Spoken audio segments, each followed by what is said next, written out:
Hey guys, it's Alicia. Today I am going to be making a chocolate bundt cake that has a amaretto glaze on it. It's our anniversary and I wanted to make something yummy for dessert. And I saw this recipe on the WW website and there's lots of things I liked about it. First off, amaretto glaze. I love making bundt cakes that have alcohols in them. And then also it has Greek yogurt in it, which if you've watched any of my videos, you know I love using the plain non-fat Greek yogurt. So I'm gonna try this out. Oh, and the other thing it has is the espresso powder in it. So all these things together sounded really good, plus this chocolate bundt cake. So we'll see how this is gonna turn out. Let me go over the ingredients real quick. First off, you're gonna need 1 3/4 cups all-purpose flour.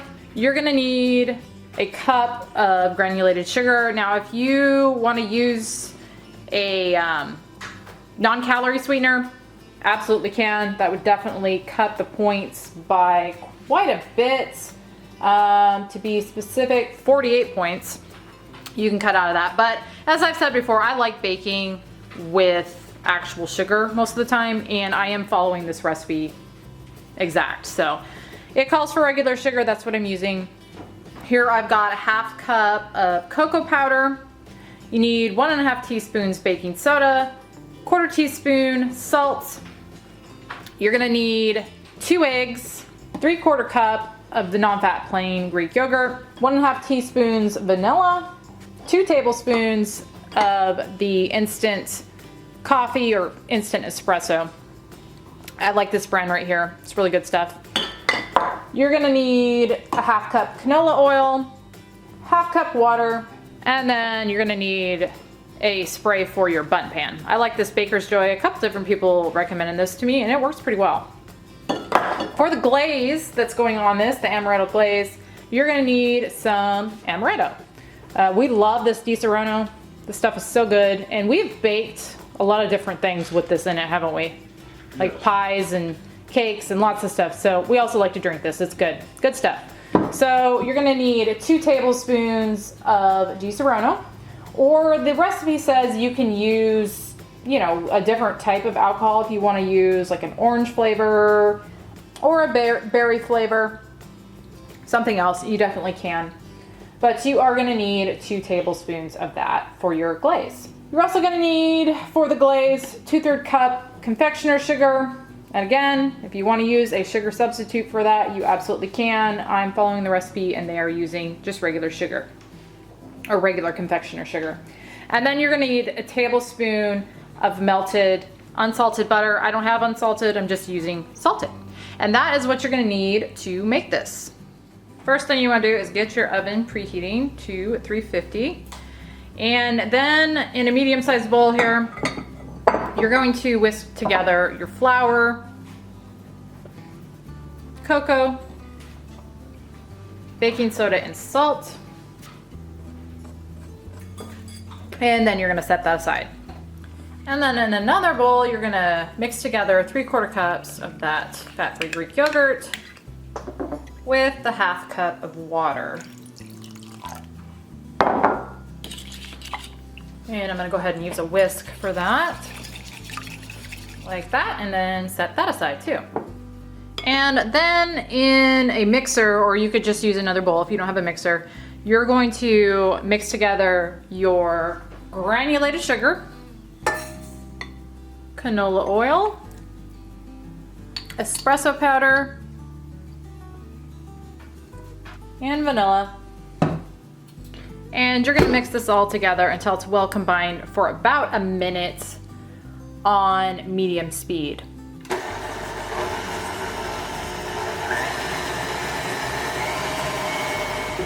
And now you're gonna mix your eggs in one at a time until they are incorporated in there. Now you're gonna reduce your speed down to low, and you're gonna add in your flour mixture alternating with your yogurt mixture. So you're gonna start with a little bit of flour, mix that in.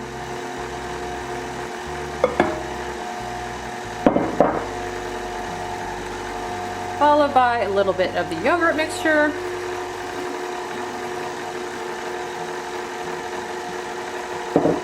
And you're gonna just alternate back and forth, ending with the flour mixture.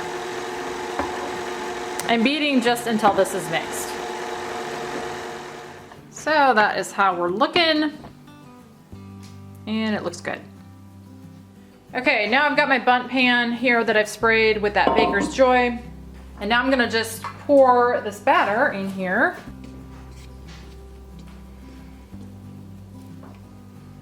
Spread that in there evenly.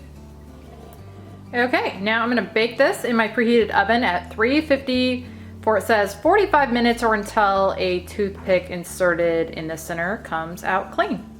I let this cook the full 45 minutes and it is looking done. So now I'm gonna let it cool for about 15 before I try to take it out of the pan.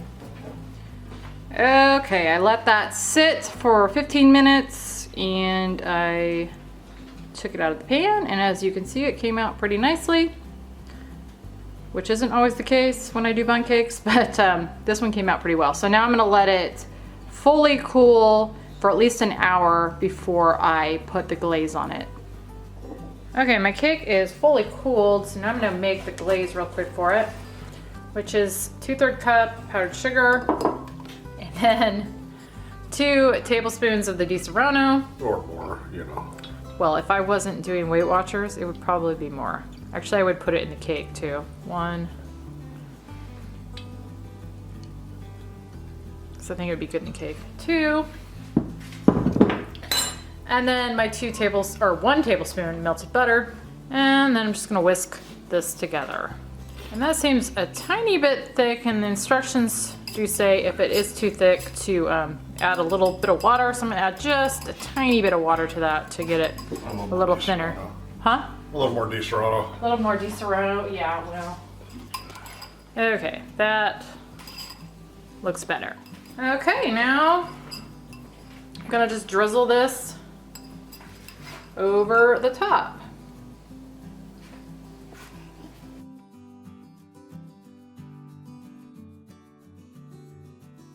And here is what it is looking like. I tasted that glaze. It is very, very good all by itself. So now I'm gonna cut into the cake and show you roughly what a serving size is gonna be of this. All right, here is a piece of that, which is a 1/16. So it's not super big. Here's the cake itself. You can see how big of a piece the serving size is.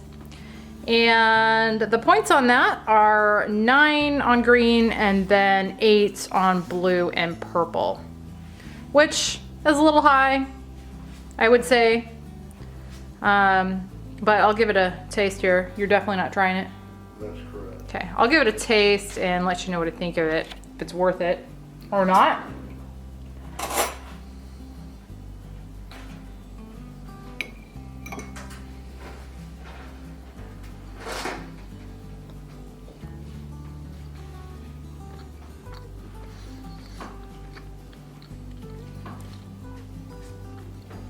Well, it has a really, really good flavor. The cake itself, like I said, the glaze, really good with that butter mixed with the amaretto and sugar, really, really good. The cake is very good. I might have overcooked it slightly, I think. It's not as moist as it probably should be, but the flavor is great. It tastes a lot just like, you know, your classic chocolate cake, I think. I can kind of taste the espresso in there a little bit. I think that just sort of brings out the chocolate flavor, is kind of my understanding of how that works with chocolate. But I can kind of taste that.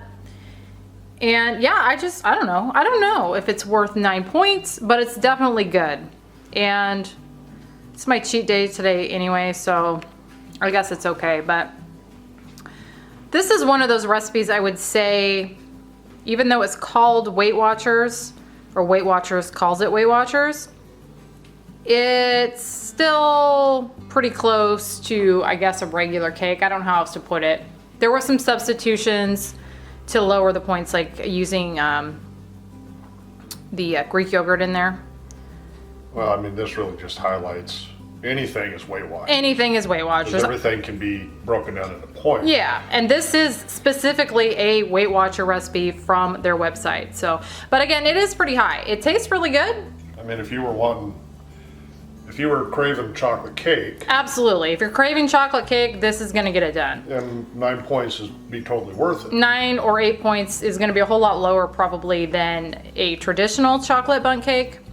And like I said, it's got good flavors. I really do love that amaretto glaze. I think that is good. I could probably just eat that by itself. I always say that about the toppings of things, but that glaze is delicious. That probably makes this. So yeah, I would probably make this again if I was looking for a lower point chocolate cake. Cause yeah, I think it gets it done if you are having a chocolate craving, which I am today. So that is chocolate bundt cake. I hope you guys enjoyed this video. Thank you so much for watching, and I will see you on the next one.